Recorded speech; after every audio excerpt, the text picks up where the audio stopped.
नमस्कार। श्रीमन नारायण आप सभी को माघ मास कृष्ण पक्ष की सटतिला एकादशी की हार्दिक शुभकामनाएं। माघ मास के कृष्ण पक्ष की एकादशी सटतिला या पाप हारने के नाम से विख्यात है, जो सब पापों का नाश करने वाली है। इस दिन तिल से बने हुए व्यंजन या तिल से भरा हुआ पात्र दान करने से अनन्य पुण्यों की प्राप्ति होती है।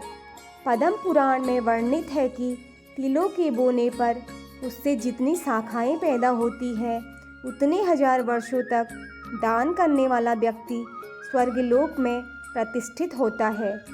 इस दिन तिलों के 6 प्रकार से उपयोग करने के कारण इस एकादशी का नाम सटतिला पड़ा है। सटतिला एकादशी का व्रत करने से मनुष्यों की आध्यात्मिक उन्नति होती है व सभी प्रकार के पापों से मुक्ति मिलती है।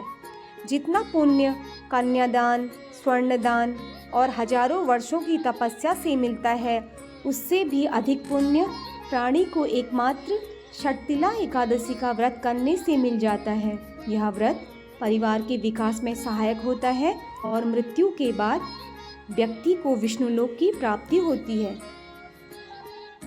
तो चलिए भक्तों, अब हम आपको माघ मास सटतिला एकादशी की पौराणिक व्रत कथा सुनाते हैं, जो इस प्रकार है।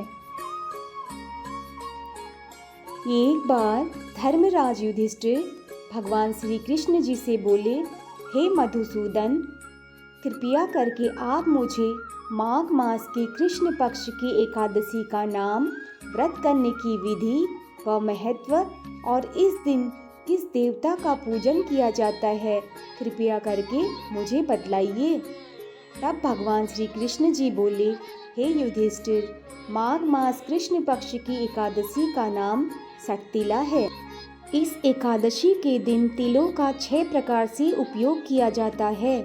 इसमें पहला तिल से स्नान, दूसरा तिल से उपटन, तीसरा तिल का हवन, चौथा तिलांजलि अर्थात तिल सहित ठाकुर जी की चरणोदिक, पांचवा तिल का भोजन, छठा तिल का दान।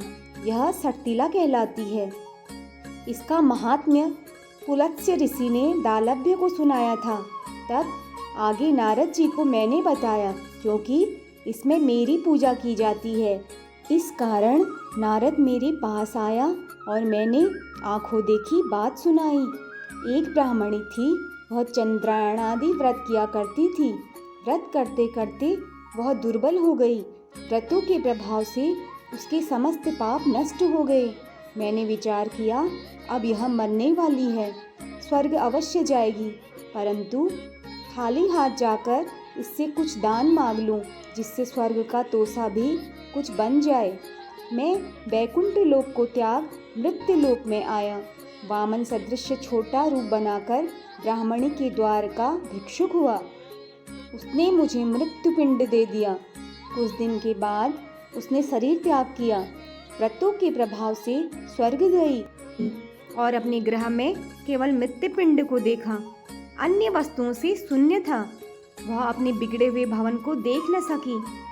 शीघ्र मेरी शरण में आकर पुकार करने लगी कि आप अच्छे फलदाता हो, मेरे चंद्रायणादि फलों का फल निष्फल कर दिया।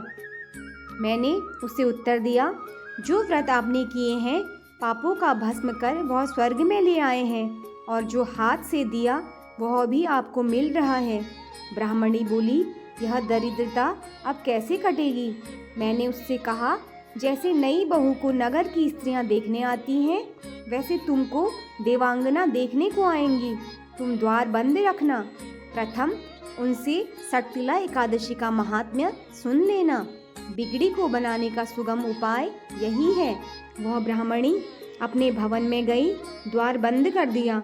देव कन्या दर्शन को आई और कहा, द्वार खोलो, मुख दिखाओ। ब्राह्मणी बोली, पहले मुझे सटतिला एकादशी के महात्म्य को सुनाओ। देव स्त्रियां बोली, बिगड़े हुए भाग्य को संवारने वाली सटतिला एकादशी है। गौ हत्या, ब्रह्म हत्या इत्यादि महापाप करने वालों को भी मुक्त कर देती है। द्वार खोला तो मृत्यु पिंड का आम बन गया। जब व्रत किया तब सारे ग्रह में नंदन वन की विभूतियां प्रकट हो गई। इस व्रत में एक तिल दान करने से 1000 वर्ष तक स्वर्ग मिलता है। फलाहार, इस दिन मुख्य रूप से तिलपट्टी का सागार शास्त्रों में लिखा है। तिल व खोया से बनी सामग्री, दूध, फल आदि ले सकते हैं। इसी के साथ कथा समाप्त होती है। भगवान श्री हरि विष्णु जी व लक्ष्मी माता की कृपा आप सभी पर सदा बनी रहे। तो बोलिए भगवान श्री हरि विष्णु जी की जय, लक्ष्मी माता की जय, एकादशी माता की जय। श्रीमन नारायण। धन्यवाद।